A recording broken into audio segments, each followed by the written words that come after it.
Assalamualaikum warahmatullahi wabarakatuh.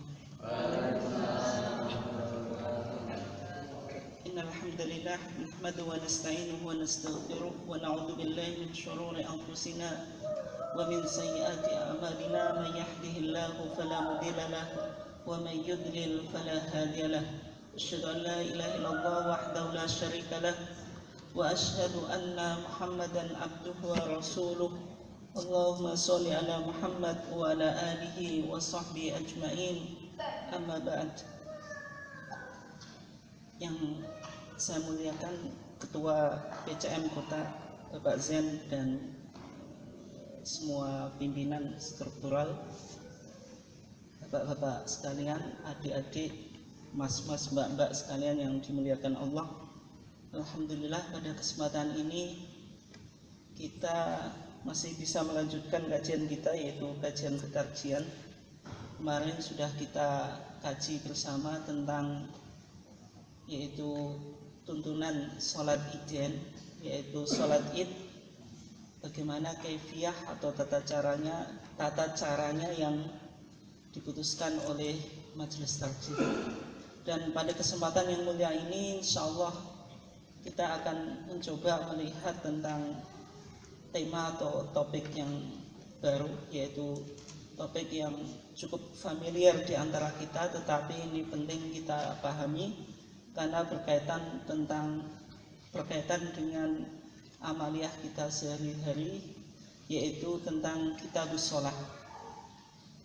Kalau kita lihat kitabus shalah ini merupakan produk tarjih yang pertama. Sudah berapa kali saya ulangi bahwasanya majelis tarjih itu didirikan tahun 1927, kemudian 1928 itu dibentuklah struktural dengan ketua tarjih yang pertama yaitu Kiai Haji Mas Mansur.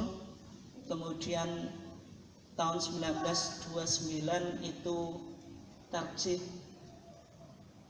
melakukan muktamar, kemudian memutuskan dua produk. Yang pertama yaitu kitabus shalah, yaitu kitab sholat. Yang kedua yaitu kitabul iman, yang mana sudah kita pernah singgung, yaitu kalau kita lihat di HBT yang ini maka kitabul iman dulu. Padahal sebenarnya kalau kita lihat HBT yang jarang ada di pasaran, dan insya Allah jenengan cari pun juga susah gitu, tapi saya punya tapi fotokopiannya itu sebenarnya kitabus shalah dulu baru kitabul iman. Dan kenapa kok di sini didahulukan kitabul iman? Karena mengikuti sistematika penulisan secara umum, maka kitab yang disusun itu yang pertama pasti berkaitan tentang tauhid dulu, kemudian masuk fikih, baru masuk fiqhu al-qalbi, fikih hati atau yang disebut dengan tasawuf atau akhlak ataupun istilah-istilah yang lain. Misalnya kalau kita lihat dalam karya-karya ulama itu, misalnya Al-Imam Ibnu Ruslan itu mengarang kitab namanya Az-Zubad yang terkenal dengan Alfiyatuz Zubad fi Fiqhi Asy-Syafi'i, yaitu Alfiyah Zubad dalam fikih Syafi'i. Itu ulama dulu itu saking hebatnya mereka dalam membuat karya ilmiah itu ada yang berbentuk prosa, ada yang berbentuk syair.